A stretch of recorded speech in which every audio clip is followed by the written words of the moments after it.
everybody. I hope that you all had a lovely Christmas or Hanukkah or whatever it is you celebrate. I'm glad that you guys love Madeline as much as I do. She's the best, and we had so much fun looking at book covers, so I'm glad that you guys liked that video. The loveliest Alex from What Page Are You On tagged me in the book postscript tag for 2021, which is kind of just looking back on books that you read in 2021, and it has 9 questions. So I am taking a little break from work and I'm going to answer these questions, and I think I'll get to talk about some books that I haven't talked about on the channel before, which is good. And yeah, sorry if I'm low energy. I got my booster this week and it has kicked my ass.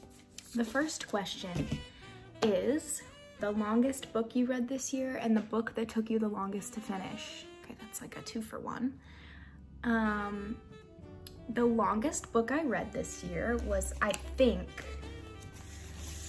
one that I've talked about recently, George Saunders, A Swim in a Pond in the Rain. Talked to you guys about this. It's like a writing masterclass from author George Saunders, similar to the class he teaches at Syracuse.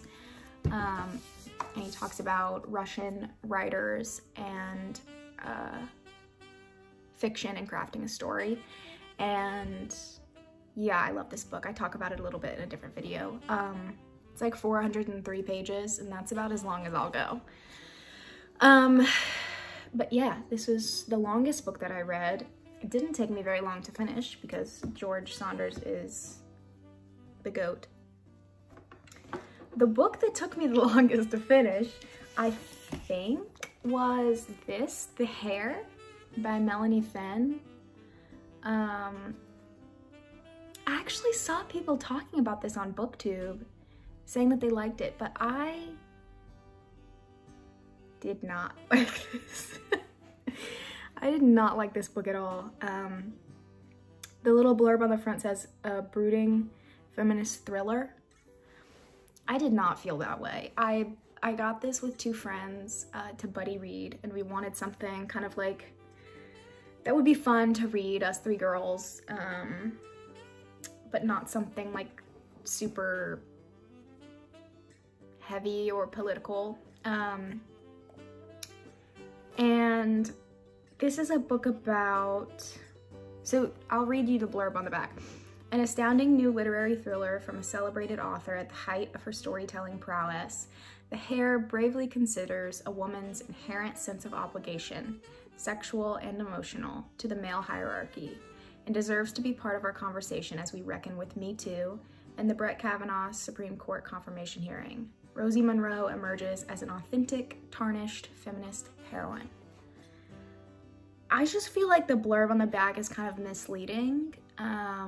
The way in which they're referring to her as like a feminist figure just doesn't seem that way to me.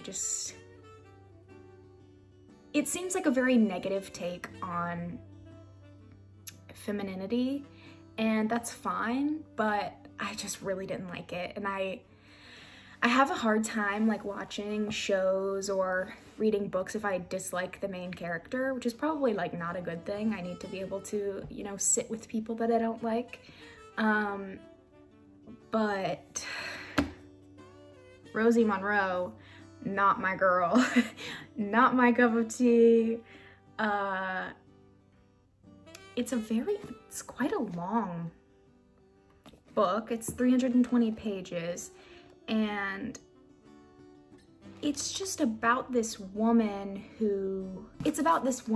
she meets a high-profile man who is like wealthy and successful and rich, and falls into a relationship with him.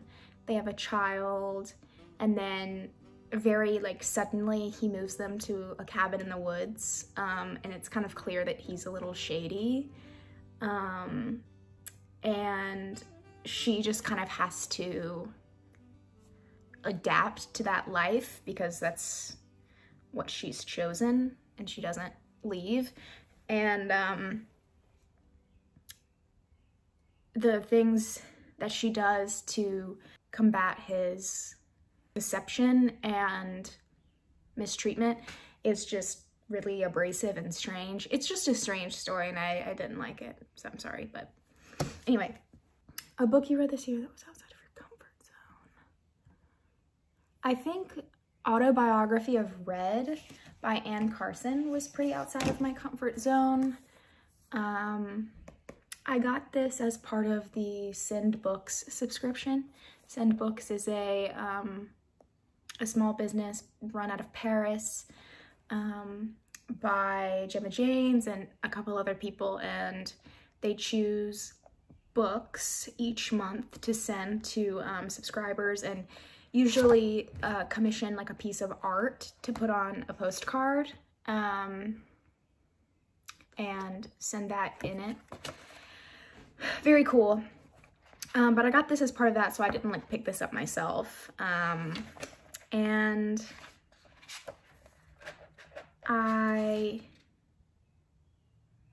it was the first send of last year, first send of the year. And this is very outside of my comfort zone. It's, Carson is a poet, and Autobiography of Reid is it says that it's a work that's both a novel and a poem, a recreation of an ancient Greek myth, and a coming-of-age story set in the present. It's just very strange. It's very poetic in form, and I just think that stuff like this often goes over my head. I just think I'm not smart enough for this. I'm not big brain energy enough to like balance poetry and novel and ancient Greek myth and modern coming of age story as a conglomeration together. But I did enjoy it. It wasn't my favorite read of the year. I gave it 5 stars, or no, I gave it 4 stars on Goodreads.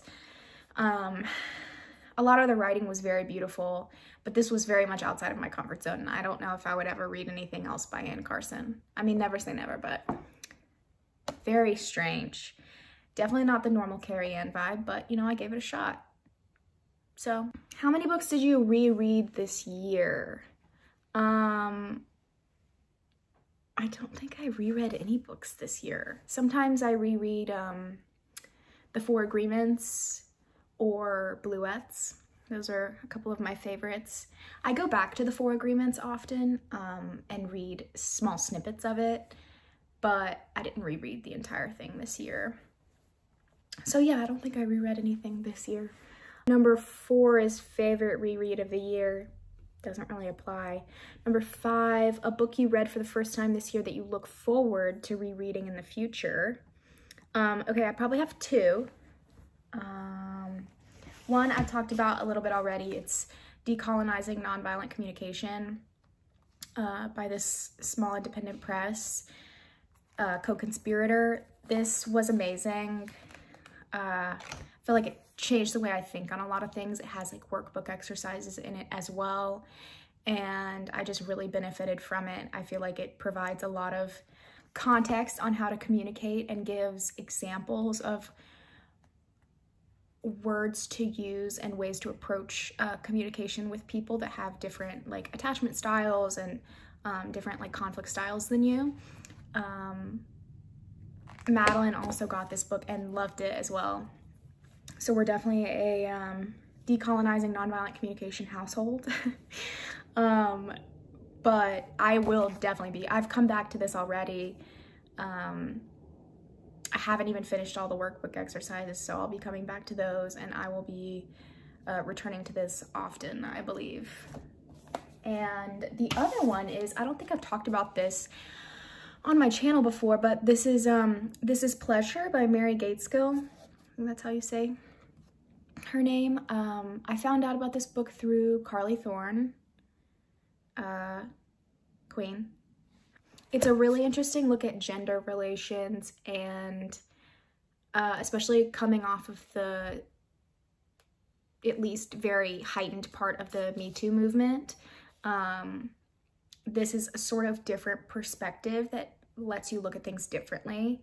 It's about this book editor who is accused of several transgressions against women, and there's kind of this argument of like, are his mistakes unforgivable, and who decides if they are unforgivable or not. I have the little like blurb pulled up right here. It says that the author has said that fiction is the only way that she could approach this subject because it is too emotionally faceted to treat in the more rational essay form. Her compliment to her characters and to her readers is that they are unvarnished and real. Her belief in our ability to understand them, even when we don't always admire them, is a gesture of humanity from one of our greatest contemporary writers. And I know I said before I have a hard time reading books about characters that I don't like, but this was so well done that I didn't feel that way. It felt really approachable, and it felt convicting, but in a non-threatening way, and it was really a good sit down and look at this kind of situation from a different point of view, and I thought this was excellent, and I probably will be returning to it. So yeah. Favorite single short story or novella that you read this year? Honestly, This Is Pleasure could probably count for that one too, but also there is a story in this collection, Milk, Blood, Heat, that I really, really loved, and it's called Necessary Bodies. This collection was so lovely. I read it so long ago at this point, but stories set among cities and suburbs of Florida, delves into the ordinary worlds of young girls, women, and men who find themselves confronted by extraordinary moments of violent personal reckoning. These intimate portraits of people and relationships scour and soothe and blast a light on the nature of family, faith, forgiveness, consumption, and what we may or may not owe one another. Yeah, and then Necessary Bodies is about this young woman who has just discovered that she's pregnant, and it's sort of a situation where she has everything she's supposed to need, like she's married and she's happy and like has a supportive partner, but she very much hesitates to tell her mother that she's pregnant, even though her mother really wants to be a grandmother. It's this very zoomed in look on if the main character even wants to be a mother, and the doubt that you kind of go back and forth with, and the pressures that other people put on you. And a lot of the stories in this collection are about mother-daughter relationships, which I find extremely fascinating. So yeah, it's called Necessary Bodies, and I really, really liked that story. I'm wondering if I like wrote any, annotated any pieces of it. Okay, so the main character is Billy, and her mother is Colette. And Billy is talking to her mother and said, "So you just always wanted to be a mother?" Billy asked, finally, knowing she couldn't get away from the topic without at least a little discussion. "Yes, of course. You'll come around to it, you'll see," the mother said. That easy assurance, almost arrogant, like the coloring of the pond, Billy couldn't tell about this either.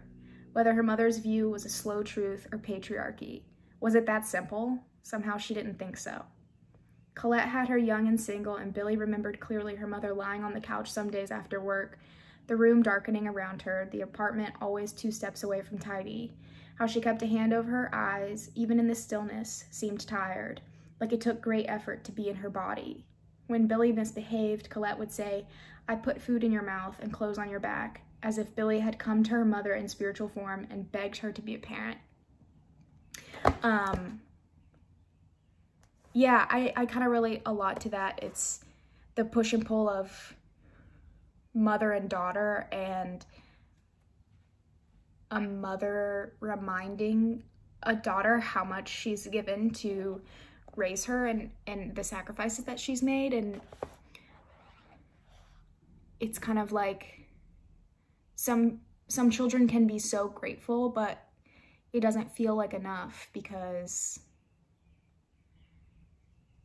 I've just heard some people say, like, we didn't ask to be born, sort of thing. But it's still like what you do as a parent. You do everything that you can to sacrifice for your child and provide for your child.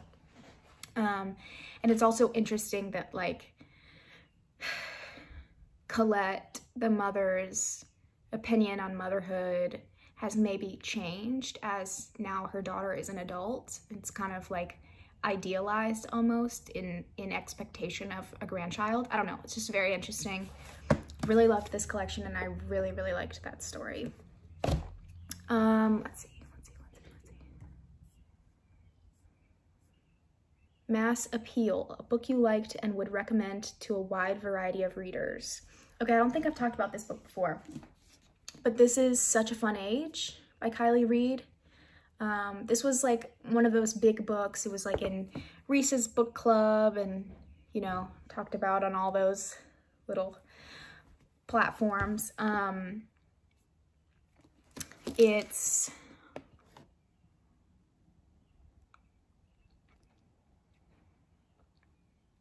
about this well-to-do white woman who's like kind of an influencer, and her daughter's babysitter, who is Black, is confronted one night while the babysitter is at the grocery store with the child, and the babysitter is approached by like a security guard, and it's just this kind of look at race relations, and this babysitter being accused of kidnapping a young white child just because of her skin color and because they're in like a Erewhon or of Whole Foods or something like that. And the mother, this well-to-do like woman influencer, wants to like make things right and fix it, but it's this sort of argument of, well, is that her right to do that, or is she making it worse? And it's kind of about, are you doing the right thing for the wrong reason? And I just think I think there's a reason why it was very popular, and in book clubs like this, I think it's a very approachable and good like introductory fiction look at race relations. And I liked the way it was written. It was very approachable and easy to read. So I think I would recommend that to people, especially people I know that maybe don't read too much. Specialized Appeal, a book you liked but would be hesitant to recommend to just anyone. Probably Little Scratch. I don't have it. It's over there. I don't want to get up, but Little Scratch by Rebecca Watson. It was this very fragmentary, experimental story of a woman who is living in like the 9-to-5 patriarchal society and is in the aftermath of a recent sexual assault, and it's just like taking you through all of her thoughts. And yeah, it's just like a stream of consciousness. It was really beautiful and I really liked it, but I just think that form like that sometimes intimidates people and might not be everyone's cup of tea. But I really, really liked that book. I gave it 4 stars on Goodreads. Okay, I think that's it. Well, reflect on your year as a bookish content creator, goals met, good, bad memories, favorite videos you made. Well, I started my channel this year, which is exciting. Started it back in May. It took a long break, but yeah, I'm really pleased with this outlet, this creative outlet that I have, and the people that I've found through that. I really appreciate everyone watching these videos and like wanting to hear what I have to say, or just bounce your own ideas off of someone else, because that's what I do when I'm watching book videos. I pretty sure I have some friends that have found out about this channel and make fun of me a little bit, but it's okay. Because the fact of the matter is I've read 50 books this year and they haven't read any, so. And this is just fun for me, so let them cringe, you know what I mean?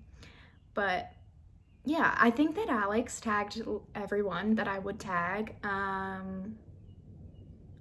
I've had fun doing these videos and I would like to keep doing them. And I'm so tired. I'm sorry. I'm so sorry, I'm so tired. But yeah, so thank you so much. Thank you so much, Alex, for tagging me. This was fun. This is probably the last video I'll make about 2021 reads. Just kind of close out the year and start fresh in January. I hope you have a lovely new year. In the next couple days, I'm planning on doing, every year I journal and write things that I'm like thankful that happened in the year before and things that I hope to happen in the new year or things that I'm hopeful for or grateful for.